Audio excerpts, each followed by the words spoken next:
Амансыздарбы, кадырман телекөрүүчүлөр, кутмандуу күнүңүздөр менен эфирде чактыш көрсөтүүсү, дал ушул көрсөтүү аркылуу ар дайым сиздердин маанайыңыздарды көтөрүп келебиз.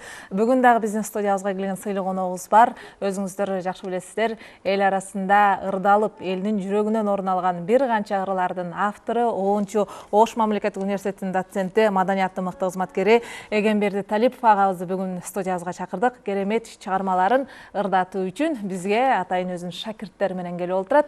Мен таныштырайын, Эгемберди агай кайсыл шакирттери менен келди. Менин жанымда отурган кызыбыз Бегимай Жолдошова, андан кийин Нурайым Бактияр кызы, андан кийин Эгемберди агайыбыздын небереси Талайбек Талипов бүгүн биздин студияда мейманда. Эгемберди агай, студиябызга куш келипсиз. Кутмандуу күнүңүз менен. Сиз менен кайрадан эфир аркылуу жүзүгөрүшүп отурганыма абдан кубанычтамын. Сиз менен маектешүү, сиздин чыгармаларыңызды эфирден ырдатуу өзүнчө бир керемет деп айткым келет. Анткени керемет чыгармалардын авторусуз. Анда сөздү сизге берейин. Кантип атасыз? Денсаулыгыңыз кандай, чыгармачылыгыңыз кантип атат? Келиңиз, сөз баштап бериңиз. Рахмат, элтиердин жалпы жамааты сиздерге рахмат айтабыз. Биз дайым ыраазычылыгыбызды айтабыз. Куш убагыңыздарда келип жүрөлүбүз, Анда мен бүгүнкү эли журтубузга тартуулай турган чыгармаларыбыз ар кандай темада кетет. Мына Бегимай кызым Бишкектен келди. Бул Ош мамлекеттик университетинин математиканы бүткөн, физика математика факультетин бүткөнсүнөр Бегимай. Нурай кызым болсо кыргыз тил адабиятты бүткөн. Мына бул кызым азыр сиздерде иштейт, өзүңүздөрдө иштейт. Неберем Талипов бул Талайбек мектепте 2-классты бүттү. Анда эмесе сөзүбүздү азыраак кылып, биз ырыбызды көбүрөөк элге тартуулаганга аракет кылайлы. Бир топ ырларды даярдап келдим, шакирттер менен да атасыз, ошол ырлардын баарын ырдатайлы. Анда Бегимай башта берсинби? Жанымда дагы бир аз олтуруңуз. Сөзү Абдыраш Турбаевдики. Ону мана мен аккордеонду алып олтурамын. Автор Эгемберди Талипов, Бегимай Жолдошова кызым. Даярсыңбы кызым, башта берелиби? Баштадык.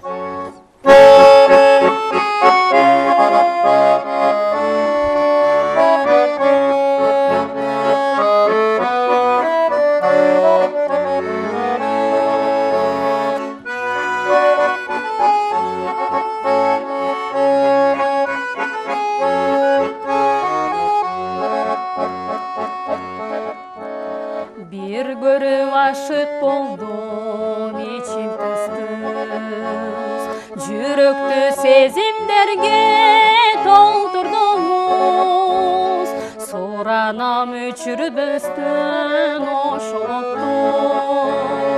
Жанымда дагы бир аз, жанымда дагы бир аз олтуруңуз. Жүрөгүм ичин тыс-тыс, сезимди ойготтуңуз. Суранам өчүрбөстөн ошолотту. Жанымда дагы бир аз, жанымда дагы бир аз олтуруңуз.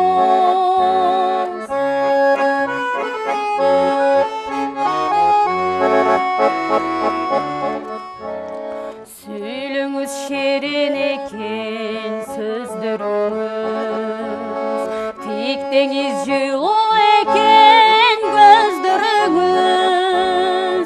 Арбалып жүзүңүзгө тегилейин, айтылсын жүрөктөгү, айтылсын жүрөктөгү сөздөрүңүз. Жайдары көздөрүңүз, жагымдуу сөздөрүңүз. Арбалып жүзүңүзгө тегилейин, айтылсын жүрөктөгү, айтылсын жүрөктөгү сөздөрүңүз.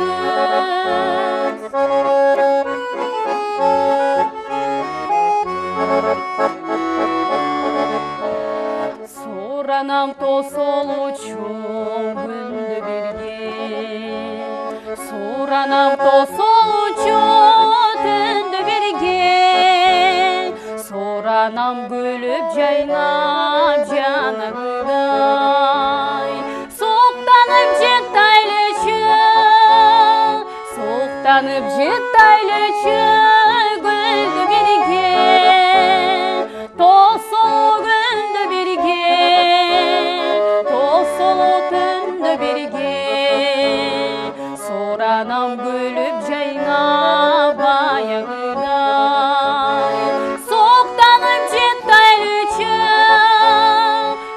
аттанып жыттайлычы гүлді берген.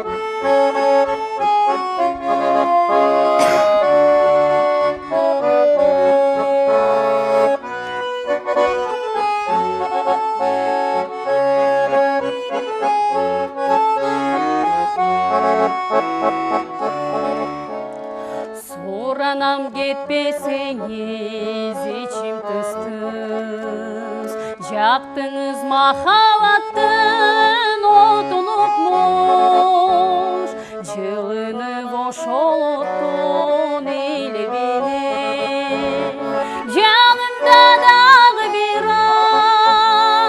Жанымда дағы бираз олтуруңуз, жүрөгүм içim тыс-тыс, сезимди ойготтуңуз, соранам өчүрбөстөн ошол отту. Жанымда дагы бираз олтуруңуз, жүрөгүм içim тыс-тыс, сезимди ойготтуңуз, жылынып ошол оттон элебенен. Жанымда дагы бираз олтуруңуз, соранам дагы бираз олтуруңуз. Ай, баракалла Бегимай, кереметтин. Ол Бегимай кызым бизде Ош мамлекеттик университетинде физика математика факультетинде окуду. Биринчи курсунан баштап эле бизде үмүт фольклор тобуна келип катышып жүрдү да. Ырдап өзү ар жагынан ошол булардын үй бүлөсүндө да поэзияны, музыканы жакшы көргөн үй бүлөсү экен да. Анан мына азыр бир жакшынакай Бишкекте иштешип атат үй бүлөсү менен. Артур парламентте мына Бегимай келген экен Ошко бир туугандары менен, бала чакасы менен. Мына дагы ырын таштабастан ырдап жүрөт. Рахмат кызым дедим, бул ыр эч качан акча болбойт музыка. Албетте кесибим башка болгон менен жан дүйнө муза деп согуп турса ага, Ооба. Ар дайым ырды айтып, мынакей сиздин шакиртиңиз, сиздин чыгармаларыңызды аткарып атат бүгүн биздин студияда. Анан суранам, ыры ошондо кайсыл жылдары жаздыңыз бул обонду агай? Бул баягы 90-жыл. 90-жыл. 90-жыл баягы жыл болду го. Ошондо болгон да. Анан Абдырашып Урбаев ал 90-дон менче 89-жылы барды экен. Үйгө барып мага барыптыр агам, раматылык Абдырашып Урбаев. Барып бир конвертерларына салыптыр. Ичинде 11 тема бар иним Эгембертовде.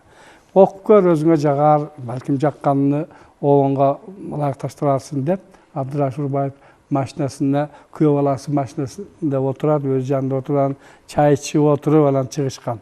Ошентип ошол жанагы конверттин ичинде 11 ырдан ушул суранам деген ыры жакты.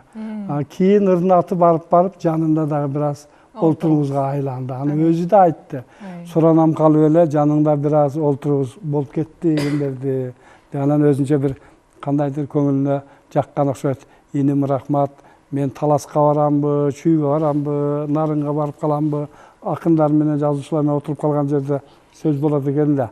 Жанымда дагы бир аз олтуруңуз деген сөздүн автору Олтурат Мыракей дегенде дейт, өзүмдүн кесиптештерим акындар дейт, жакшы кабыл алат дейт. Ушулар менен сен менин фамилиямды кыйла жогорулата койдуң иним деп ошондой деп айтат. Андай акындардын ырларына сиз далай обондорду жараттыңыз агай. Бардык хит болду, бардыгы элдин жүрөгүнөн орун алды. Бүгүн дагы дал ошондой ырларыңыздан кимди ырдата кандай кыла аласыз? Кезекти Талабекке берели. Бир кызым, бир балам болуп жатсына.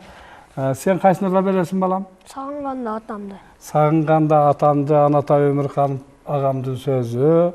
Обону мана мен Эгембертов. Бүгүн дегеле Айжамал, бүгүн ошо жалаң мен обондорум ырдалат да өзү, ошону деле айтып кое берели.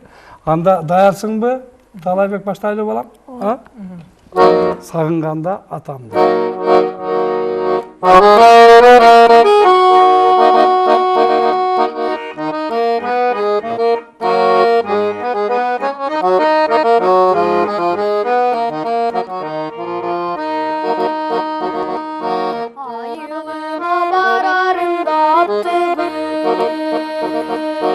Atam oylup gözde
аяғы да айту.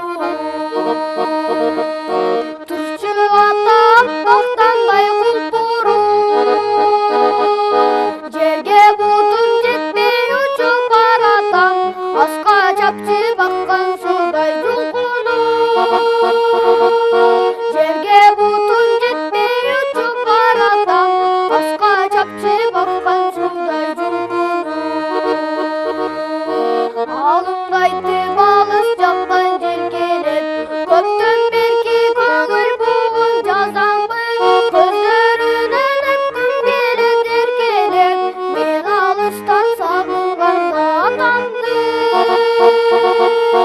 Көздерінен өткім келеді еркелеп, мен алыстан сағынғанда атамды.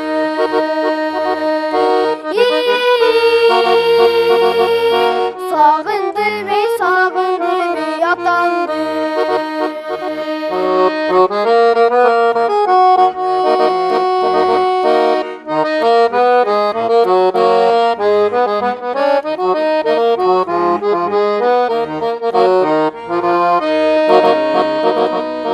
Бақталы бұғырдан тамшы буары, баяғыдай күнім батып шығамы. Қарегенем қары көчін алдырбай, қараны тоғатан гүлін турабы. Қарегенем қары көчін алдырбай, қараны тоғатан гүлін турабы. Алымдайды балыс жақтан желкелеп, көптен беки көңіл бұғын жазамын. Көздерінен өткім келеді еркелеп, мен алыстан сағынғанда атамды. Көздерінен өткім келеді еркелеп, мен алыстан сағынғанда атамды.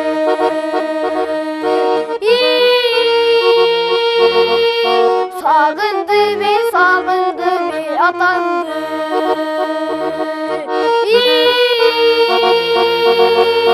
Сағынды бей атамды. Баракелде, рахмат. Ағай, сіз небереңізді алып жүргөнүңүздүн да бір себеби бар. Буга чейин айтып калдыңыз эле, мен уулдарым мени тартып оон жаратпаса дагы, бирок алар жакшы ырдайт. Бирок чоң үмүтүм ушул неберелерим деп айтып келесиз. Бүгүн дагы биздин студиябызга атайын жете эле келдиңиз. Ырдатып атасыз. Демек, ыргашыктуу. Ооба, балдарды, менде 2 уул 2 кызым бар да.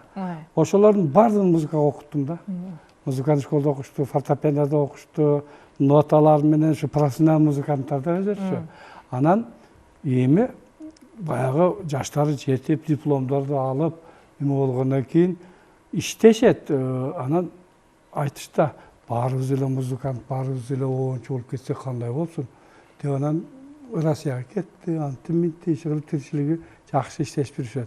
Анан өзүмчө ойлонуп калдым да, менин баягы окуткан жылдарым, буларга кеткен аракеттерим 50% тикке кеткендей болду да. Баягы музыканын артынан сая түшпөй койду. Анан сезип калдым, ушу неберелерим ушунчалык мен үйдө өзүмчө кичине аккордеон менен отуруп, мындай эме болуп калсам, ороп алып төгөрөгүмдө ушулар жанымдан жылбайт да. Анан айтам, Кудайым берсе ушулардан берет дейм да. Ушуларды бир келечегинде. Жакшы. Рахмат агай. Нурайым кызыңызды ырдаталы, шакиртиңизди. Нурайым кызым бул адабиятчы, тилчи, анан өзү мыкты, ушундай аракетчил. Кайсы бир күнү мага азыр ушу күндө да университетке барып сабак алып турат да болчу. Бир кыз комузду көтөрүп айнектен көрүндү, бир кыз биздин бирде жүргөн студент кыздар экен десем, комузду көтөрүп жүрөт жанында таштабастан. Кирип келди, ой, Нурай, комузду да десем, комуз менен төкмөчүлүк немелерди ырдап атпайбы? Бул күчтүү инсандардын шакирти, Идрис Айтыбаевдин шакирти, сиздин шакиртиңиз. Анан бул жакшы нерсе да. Бул жакта ЛТРде биздин шакирт, анан кээде айтып күлүп калам, Нурай сага каттыраак айтып, сени урушкандан корком. Кийин сен ушул Майра Керим кыздын жолдо анан төгүп ат, ушул бир айламал деген эжем бар эле деп кошуп ырдайсың деп корком деп айтып калам. Да биз Нурайымды ырдаталы. Нурайым сиздин өчүрбөстөн Жатам түндө чырагымды деген чыгарманы биздин кабинетте ырдап калды. Анан сурап калдым, бул кимдин оону десе, сиздин ооңуңуз деп айтты. Мен ушул күнгө чейин ушул оон сизге таандык экен билбей жүрүп анан угуп алып таң калып анан ушул эфирди уюштурушка туура келди агай. Азада Бегүмкул эжебиздин сөзү да. Мен мына ушу өмөрбекелер тартып аткан ушул жерде. Кыш ай болчу. Келип анан ушул жерде Азада эже ушу ошто деп угамын, ушул ырыны бир узуп койсом болот десем, эжең жакында өттү деди. Ошол мен обонду биринчи жолу ырдаткан алып келгенимде өзгөндөн ушул жерге. Ушу Азада эже ошондо өткөн экен да. Анан эми азыр Нурай даярсыңбы кызым? Өчүрүбөстөн жатам түндө чырагымды, Азада Бегүмкул эжебиздин сөзү. Анан мен автору Эгембер Талипов. Ондун автору мен ойноп берем. Сен да бересиң, а кызым, а? Баштайлыбы?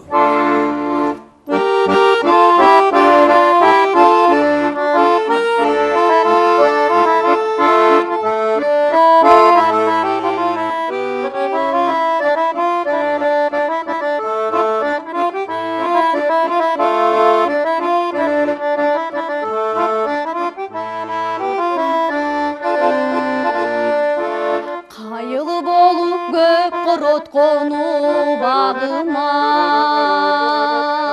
качан болсо кабыл алып турарыма. Келим жалгыз мен өткөрүп өмүрүмдү, ишене бер күтөрүмө чыдарыма. Келим жалгыз келим жалгыз мен өткөрүп өмүрүмдү, ишене бер күтөрүмө чыдарыма.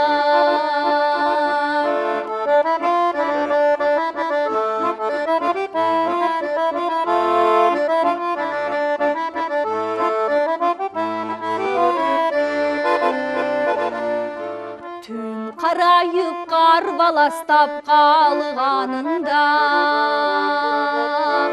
акшам болуп жангым келет маңдайыңда.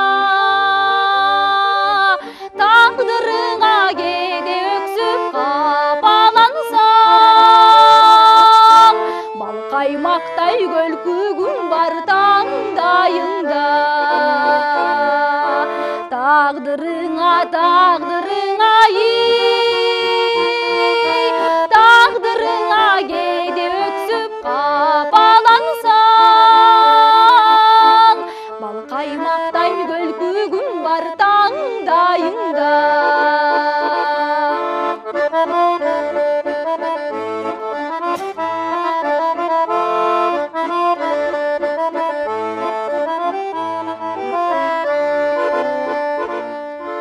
Уктай албай өткөрдүм көп убагымды,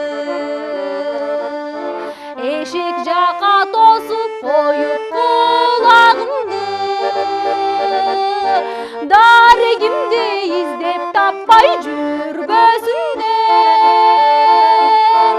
өчүрбөстөн жатам түндө чырагымды. Дарегимди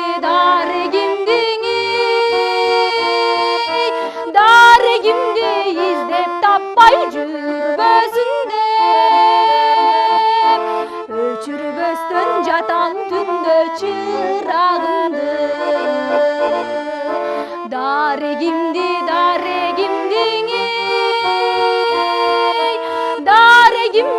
издеп таппай жүрбөсүндө,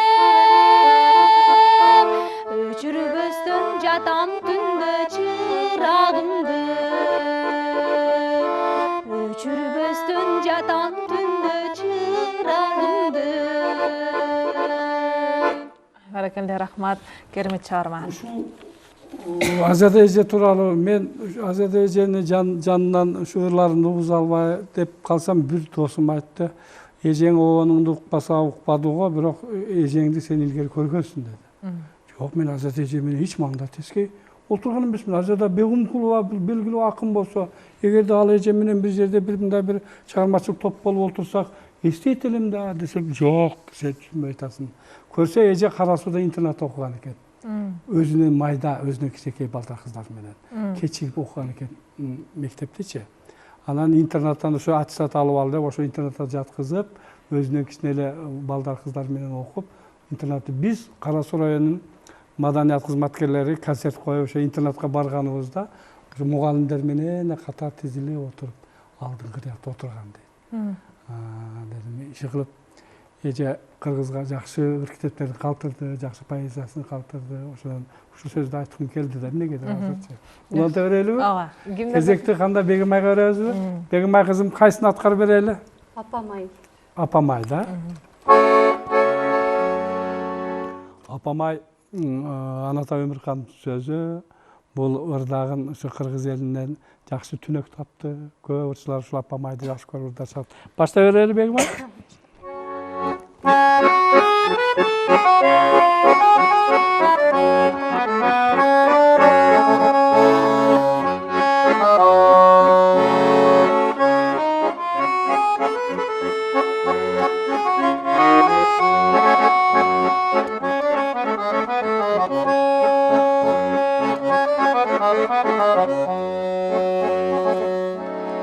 Билеймен телегеңди өсін деген, бір жаның мен деп қанша көзілбөгін.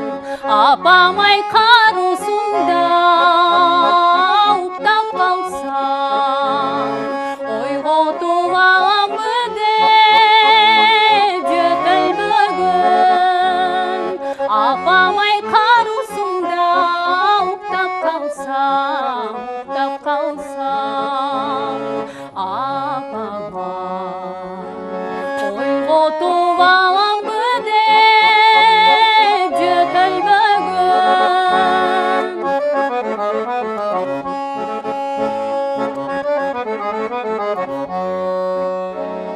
Апамай апа десең ырғытуған, көзімден қандайымды көріп қойған.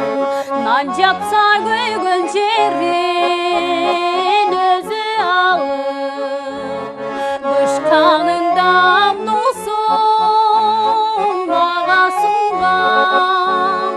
Нан жапса күйгөн жерін өзі алып, апамай бышқанында досым маға сұнған.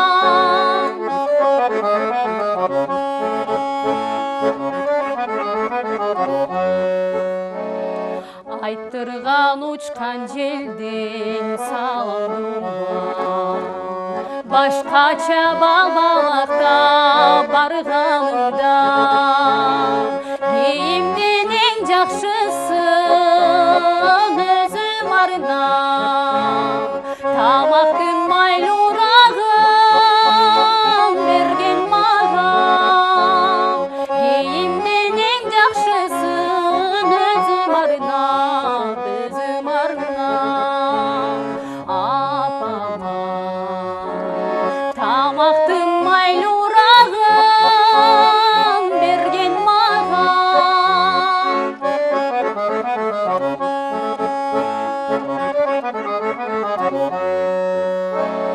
Ешбір жан мені сендей көтөрбөгөн, бір жаның мен деп қанша көзілбөгөн. Апамай қарусыңда уктап қалсам, ойға туғамы деп жөтелбөгөн. Апамай қарусыңда уктап қалсам, апамай ойға туғамы деп жөтелбөгөн. Апамай апам апам, апам апам, апам апам, апамай ойға туғамы деп жөтелбөгөн. Апамай, апамай. Керемет сөз, керемет оон. Анатай Өмүркановго таандыгы. Анатай Өмүрканов агамдын сөзү, анан мен ушул кээде өзүмчө өксүп калам да. Атамдын көзү тирүүсүндө мына буларды чоң атасын атаган болот эми атасын. Апамдын көзү тирүүсүндө ушундай оондорумду, сөздөрүмдү ошолорго, маселен азыр ошолордун көзү болсо ушуларды Укмак, укса кыйла мындай өздөрүн жакшы болмок да эми. Ушундай бир кемдин. Сиз канча жашыңыздан жазып баштадыңыз оондагы? Мен азыр эстейин. 71 жыл болсо 18-19 жашымдан баштаганмын да. Эң алгачкы Сенин көзүң, Айтчы секет, Кызырдайт кайыкта деген ырлар ошол жылдары кеткен да. Бирок ошол жылдары жазган оондоруңузду апаңыз, атаңызга угансызбы, уккандалар, Апам тууралуу, ата тууралуу тема жок эле да ал убакта мендечи. Мен ушу көбүнчө дагы махабат темасы. Лирика, ошондой да. Өзү бул поэзияда деле, музыкада делечи, ушу лирика басымдуулук кылат да. Лирика бул учурду, возрастты талап кылбайт да. Кайсыл возрасттын болсо сөз жакшы экен деп студенттер да кете берет да. Эми ушундай жүзүк Сиз апаңыздын жолун жолдоңузсузбу же атаңыздын жолун жолдоңузбу? Чыгармачылыкка кандай ишилер? Атам комуз ойнойт эле, анан атам коммунист болсо дагы эмнегедир сөздү немени. Мен эми телевизордон бир аз ыңгайсызданып турам. Мен чоң атам революция болуп кеткенде ошол эли журтубузда, өзүбүздүн элибизде эң акыркы бий болуп эсептелет да, Ботобек бий деп айтылат да. Анан ал убакта ошондо бийлерди, азыр деле азыркы бийлерди деле биз менен кошулуп концертке чыккылачы десең чыгабы, ырдайбы. Ошондой болгон экен да. Барып алып кылып мен чоң атамдын үйүнө тез келип, эки көз көрбөсө дагы дос тутунуп, биrini бир абдан сыйлап, анан мен чоң атам комузда ойногон төкмө адам болгон экен да. Жамакчы ушундай сөзмөр, санжырачы, анан ошо элди жыйнап, барпыны элге мындай бир беттештирип, элге чыгармасын тартуулап турган экен да. Анан эми ошондо мен өзүмдү сезем, өзүмдү жана Ботобеков, Жаныбек, Ренат инилерим, ушу музыкага жакын болгон биздин ушу ата жагынанбыз да. Ошо чоң атабыздын өнөрү. Кийин эл айта баштады да. Ботобек бийдин балдары бири дагы ушу музыканын, искусствонун атынан түшпөдү эле, неберелери ушу Ботобек бийдин жолун жолдоду чоң атасын деп эл калды. Ошон үчүн сиз да небереңизди алып жүрөсүз. Мен да неберемди чечип алып ушу айтам да, балам, эми заман тынч болсун, ушулардын келечегине кесиби ким болсо ошол болсун. Музыкага, поэзияга жакын болсо жакшы. Бирок сиздей кишинин жок дегенде неберелери сиздин жолуңузду жолдоп, керемет оондор жаратыш керек деп айткым келет. Азыр эми ырды кимге берели агай? Кимге дагы сага кеп калды балам? Небереңизге кайсыл чыгармаңыз? Катюша. Азыр Блантердин Катюша деген ыры бул эми дегеле качан чыккан оон эми көп жыл болуп кетти, бирок бул ыр дүйнөгө таркап кетти да. Дүйнө элдери ырдашат, дүйнө элдери ушул ырды жакшы көрөт. Сөзүнүн мазмуну дегеле ыр эмнегедир төлүктүү болуп жаралгандай да. Анан булар дагы ушу үйдө жакшы көрөт. Мына кичинекейлер да бар. Алар да Катюшаны ырдашат. Анан буга таңдашып, бизди алып барбайсызбы дешип да ошентип калышат. Баштайлыбы?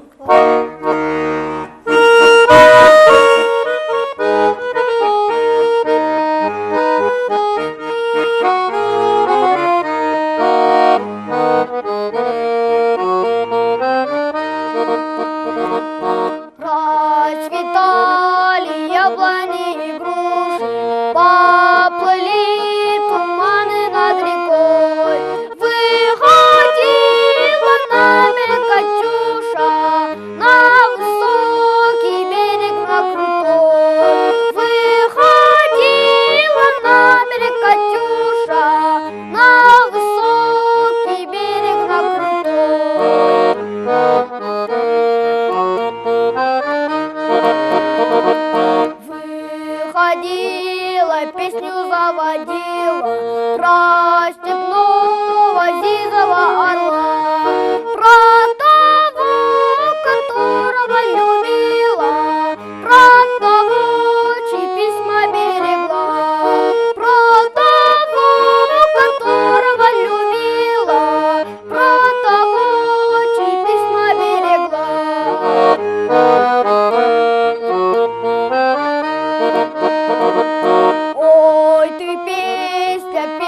Олега Девича, ты лети за ясным солнцем след.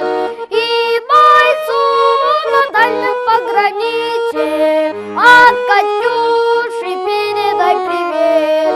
И бойцу на дальнем пограничье от Катюши передай привет.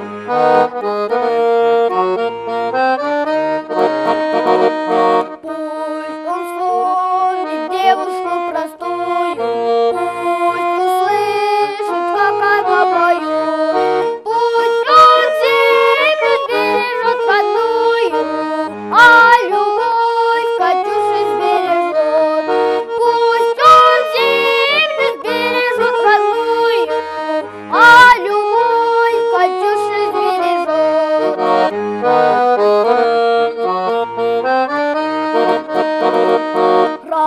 Расцветали яблони и груши, поплыли туманы над рекой. Выходила на берег Катюша, на высокий берег на крутой. Выходила на берег Катюша, на высокий берег на крутой.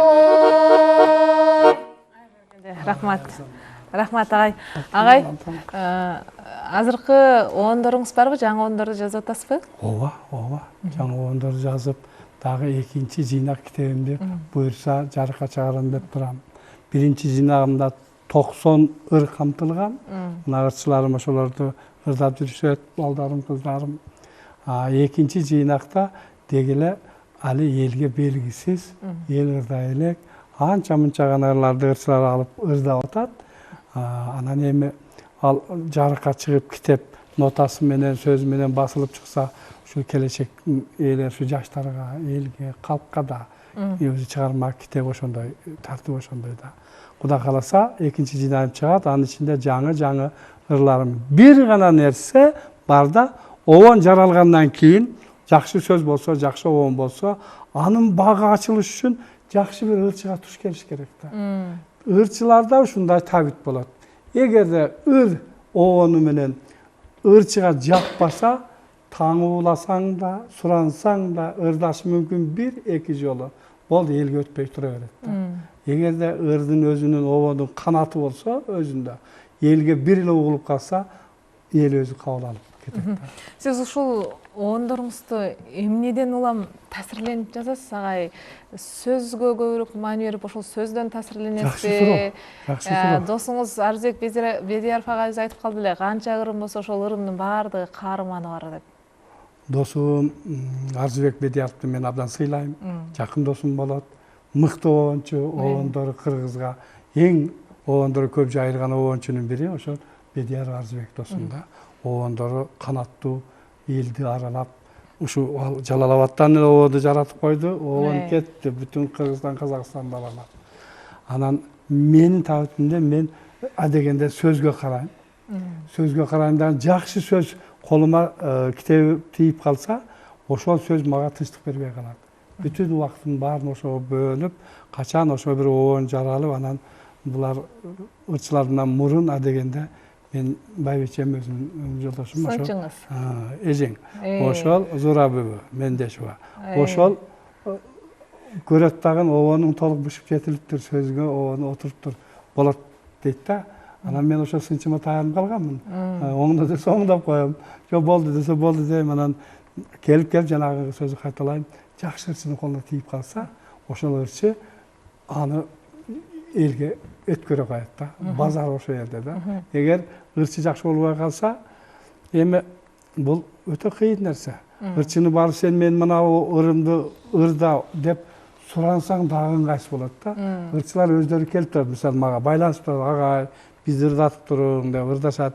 Анан жаңырларыңыз барбы дейт, мен анан баягы бар дүйнөнүн сандыгымды стол үстүнө кой берем. Мына танда кайсы тема сага жагат, кайсы сөздөр жагат. Агай, мен мына ырыңызды, мына обонуңузду угайынчы дейт. Анан болду, мен ушул ырды алдым, эч кимге бере көрбөң, эч кимге мен ырдайм деп, ошол жерде мен жазып коем, бул ырды мына ырчы кызым ырдайт, мунаны мына ырчы балам ырдайт деп жазып коем числолордон берчи. Анан бирок мен чындыкты айтайын.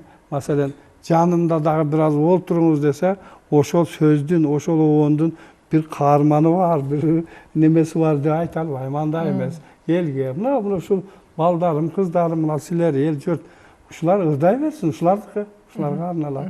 Анан Эжебизди да сөзгө кошуп айтып атасыз. Анан сизди көбүрөөк колдогон албетте эжебиз. Буга чейин эфир сыртында айтып калдыңыз. Мен үйгө көптөгөн китептерди алып барып коем. Анан убактым болбойт, ошол китептерден карап эжеңер тандайт деп, мен бир туугандарым келет да, биз өзү 8 бир тууганбыз да. Анан мен экинчисимин. Менен чоң агам бар, 3 жаш менден улуу. Алар үйгө келип отуруп калышат, мейман болот. Анан менин китептеримди алып көрүп, окуп, бирди алып ачып көрсө ыр, дагы экинчисин ачса деле ыр. Анан баары эле китептериң баардыгы ырлар го, мында окуй турган китеп жокпу дейт. Агамчы. Анан мен айттым, мен поэзияны издейм дедим. Şu kitebin içinden bir kalın kitaptan iyileşip kalsa bir tema, iki tema iyileşip kalır. Bolbosa kevir akınların kitapları 4-5 kitap turar. Oğonga bir belki başka bir öğrenci kandaydır konuğunu Türkiye'ye öğretti. Anan oşo söz ilinip kalganda kayrımaka. Anan oşo tınçlık berbesten oşonun tögörөгүндө işte vaqt özü kança vaqtda bütöt Allah bilet. Biroq eng negizgisi Ayjamal kızım eng negizgi тура сөз айтышыбыз керек. Бул жакшы обон, жакшы сөзгө жараш үчүн эгерден ары жогортон бир нерсе бербесе чыгабачы мүмкүн эмес да. Мүмкүн эмес. Бир нерсе өзүнчө. Анан көбүрөөк айтат, аккордеон алып, гитара алып, фортепиано отурганда жок. Өзү кыңылдап келе түшөт да, өзү эле баягы сөздүн төгөрөгүнө бирдикелер айлана баштайт да. Ошол моментте тутуп калыш керек. Ошол үчүн мен дайым портфелимде Урчкаларымды, карындашымды, нотун тетрадымды, кагаздарымды салып жүрөм да. Айрымдар айтышым күнү ушу мына чачын аппак кылып алып ушу киши качан көрсөң эле сумка эле көтөрүп жүрө берет да. Эчтен мүмкүн. Сумканын ичинде чоң жеп бар деңиз. Бар да, ошо кандай бир нерсе келген моментте качыра койбостон жазып калыш керек да. Жакшы. Эжебиз бүгүн эфирге барганда зирегимди ырда деп суранган экен сизден. Анан айтып калдыңыз эфирге чейин кыздарды ырдатайын, өзүм ырдабайын, жашым бир топко барып калды деп тартынып атам дедиңиз. Азыр неме Бегимайды айтсам болсо, Бегимайда бересиң зирегимди. Макул зирегимди. Зирегим мен жанагы чоң атамдын досу Барпалыкуловдун сөзү да. Анан бирок өзүмчө достор менен олтурган жерде, жоролор менен олтурган жерде зирегимди да коем. Анда жерде тартынбайм. Азап коем. Анан эми мына кыздарым, неберелеримде, мына неберем отурат. Анан булардын алдында отуруп алып, чачымды аппак кылып, сакалымды аппак кылып алып, зирегим десем, деле боло берет, бул эми чыгармачылык да. Анан азыр бүгүнкү аткарууда Бегимай кызымдын аткаруусунда сөзү Барпалыкулов, обону мына мен өзүм автор отурам Бегимбер Талипов.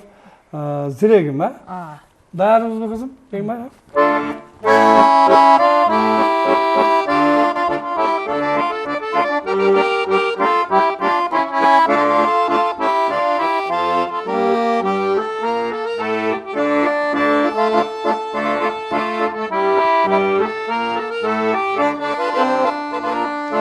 Gözün süysü min solu, gögül süydü bir solu. Göksü gönül dilegin, ziregin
Жашырбастан ачык айт эмне болсо оюңда, жүрөгүңдөн илинген туткунуңдун торунда. Өзүң Бил, сыйласаң да өзүң бил, тагдырың сенин колуңда.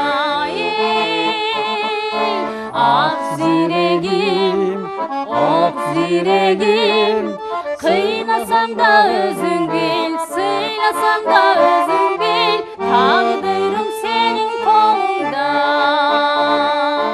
Ак зирегим, ок зирегим, күндө келип суу алган, түндө келип суу алган, улагың аймен болоюн, тагдырың сенин колуңда. Рахмат Бегимай, мен өзү байкадым. Бегимайдын бул китеп тептерчесинде жалаң агайдын ырлары, агайдын оондору. сактап жүрөсүң. Анан мен сурагым келип турат эми шакирттериңиздерден дагы.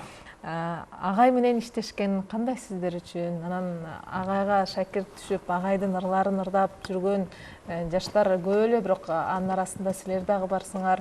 Агайдан эмнелерди үйрөндүңөр? Агай кандай устат болуп атат силерге? Мен өзү математика жана информациялык технологиялар факультетинде окуп бүтүргөм. Бирок агай менен баягы 2011 ыркесе болуп калып, Ошмуда. Ошондо табышып калганбыз. 18 жашта ырдай турган болуп, мен агай ошондо ойноп берип, аккордеондо. 18 жашта? Ооба, ошондо 18 жашта ырдап, ошондон кийин анан агайга дагы үнүм дагы неме болгон окшойт да, жагып анан ушундай үндү издеп жүргөм, ушундай эмени издеп жүргөм деп агай анан математика физмат факультетинен 18 жашта ушундай келип ырдап койду да. Анан мен айттым, ой, ушу факультеттен дагы ырчылар чыгат экен. Математика окуйдун арасынан. ошентип ырдап калдым, агайга келип жүрүп калдым. Андан кийин сабактан кийин сөзсүз агайга келчүмүн.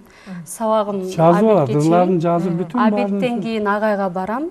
Агай дагы мындай тажабай кабыл алчу, тажабай эч мындай милдет кылбай, мисалы мен акча төлөбөйт болчумун, жөн эле мындай эле келчүмүн. Өзүм аябай ырдагым келген үчүн агай дагы колдоп, кубаттап, өзүнүн оондорунан үйрөтүп, анан жалаң баягы залкар оончулардын, мисалы Рыспак Абдыкадыровдун, Аксубай Атабаевдин, ошонун залкар оончулардын ырларынан дагы көп үйрөтүп, талыкпай, анан агай баягы юморго жакын мындай күлдүрүп атып, ошентип атып, кыйла мындай бизге, мен мисалы азыр студент кездеги мына дептерим ошо дагы деле жүрөм сактапчы, жоготпой, себеби баягы ырдагысы келген адам баары бир үмүттүң мындай эме болбой жүрө берет экенсиң да, дагы бир күн ырдап калармын деген немедечи жоготпой сактап, агайдын дагы башка папкалары бар, агай берген эме кылган, ошолор деле жүрөт, дайым сактап эме кылып жүрөм да, агайды эстеп. Анан ошого анча-мынча келип калганда агайга жолугуп дагы деле азыр өзүм 3 баланын энесимин, ошентсем дагы ырдагым келип, ошо келгенде агайга жолугуп турам, ошондо дагы жакшы кудайга 3 баланы ырдап чоңойтуп атасыз. Ооба, ырдап зериктирбей аларды. Нурайым. Рахмат кызым, рахмат. Мен агайды ошо 2017-жылы мен дагы ошо Сармерденде көрүп калганмын. Агай ошентип ырдатып, кыздар даярдап аткан экен. Анан агай сиз даярдайт экенсиз го кыздарды деп ошентип барып, биринчи ошол сенин тонуңду табыш керек деп ошентип айтты. Ар кандай ырлар ырдап көрүп, анан ошо Шахрат Алипова ырдап жүргөн Барам сага деген ырды ырдатып көрдү. Ушуга түшөсүң, болду, ушуну ырдайсың деп. Ошондон кийин 1-2 жыл өткөндөн кийин быйыл агайга жолугуп, агайдан сабак ала баштадым да. Учурда Нурай барып, комузун көтөрүп алат, барып, 1 саат ар кандай ырларды ырдап, үнүнү, кыскасы ырдоо ыкмаларына. Анан өзүнө мына жаккан темаларды, бул да ушу Бегимайдай болуп, тетрадын алып алат, ырлары бар жазган эмелери. Мен айтам, Агай сиздин жаныңызга барып бул 1 саат ырдап даярданып келсе, биздин бөлмөдө эртеден кечке ырдайт. жакшы, Сиздин ырларыңызды. жакшы экен, жакшы. Ырдата алам дагы, дагы ыр кезегин берели. Кайсыны ырдайсың кызым? Балалык кайдан ырдап берейин. Анда азыр жаңы ырдан беребиз, жаңы. Байсен сурадыңар, жаңы ырларыңыз болуп атабы деп. Сатканбай Момуналиев деген агам бар мен. Кыргыз тил адабиятты көп жыл декан болуп ошол факультетти башкарып келди. Ошол агам дагы эле иштеп атат. Саткан Баймомуналиев агабыз, мен агам бир тууган болуп калганбыз. Ошол кишинин сөзү. Балалык кайда? Даярсыңбы Нура? Баштай берелиби?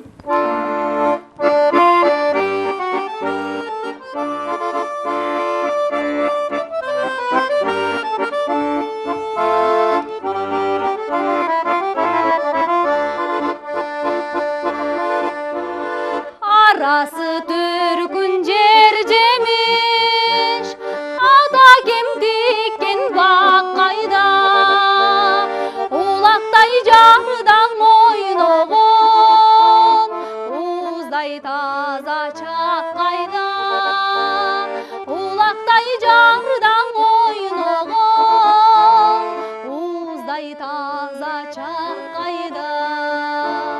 Balalık kayda, balalık kayda, uzday tazağı, uzday taza çakayda.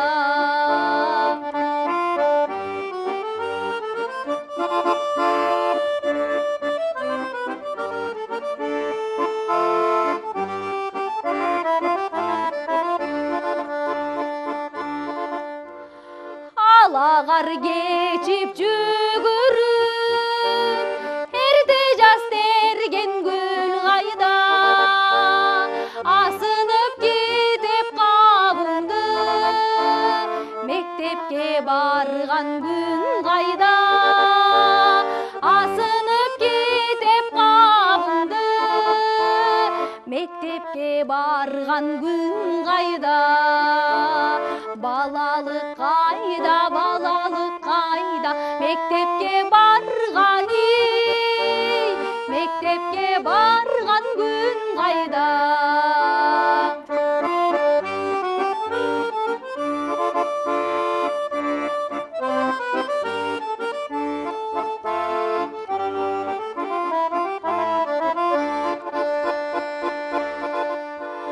Klastaş balдар kızlarga жашырып жазган ыргайда, акакта яру балалык, келсечи кайтып бир кайра, акакта яру балалык, келсечи кайтып бир кайра.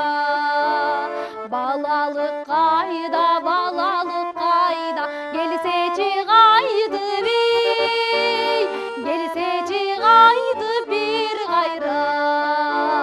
Балалык кайда, балалык кайда, келсечи кайтып келсечи кайтып бир кайра. Балалык кайда, балалык кайда, балалык кайда, балалык кайда. Сагынбаган жан болбосо агай. Бала кезде батыраак чоңойгуча шашат экенбиз, бирок кези келгенде балалыкты сагынат экенбиз. Ушул балалыкты эми Нурайлар дале балалыктын кандай экенин булар али сезе бербейт да. Жакшы көрүп ырдап кое берет. Бир 20 жыл 30 жылдан кийин анан баягында ырдаган ырымдын маанисин эми түшүнүп атам дейт да. Бул жашоо ушундай экен да, Аллахтын жаратканы. Агай, өзүңүз да бир чыгарма аткартайын, анан ошо менен эфир жыйынтыктасак болобу? Макул, кандай дейсиң? Бир чыгарма аткарып бербейсизби? Өзүңүз дагы ырдатайын. Кайсыл чыгармаңызды аткарып бересиз? Анда мен танышымды таап алайын. Атакем деген бир чыгарманы аткарып берейин. Себеби жакшы мына лирикалык теманы мен азыр эки кызым бул чоң атасы тууралуу ырдады. Аскерге согуш жылдарына арналган да эми. Бала, жалгыз бала атасы келбей калат согуштан. Ошондо атасын күтөт да. Менин атам сөзсүз келиш керек деп. Жолдун башынан бир караң келаткан болсо болду, ушул менин атам болуп калбагай деп. Баланын үмүтү да жол караган бала да. Бирок эми атасы келбей турган болуп калганда, ошондой болсо дагы балалык сезим менен жолду карап үмүт үзбөйт да. Ыйлам келип кетет экен, ошондой сөздөр сүйлөп. Анан ошондо жол караган бала да, жол караган. Келиңиз ага.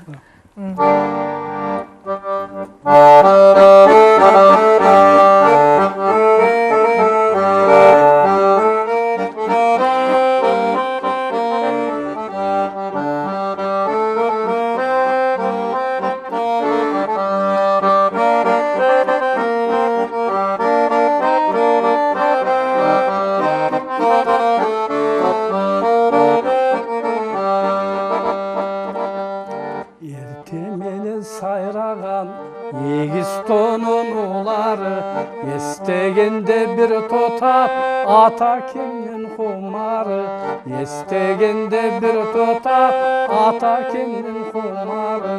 Сары менен сайраган сары тонун улары, сагынганда бир тотат ата кемдин кумары, сагынганда бир тотат ата кемдин кумары.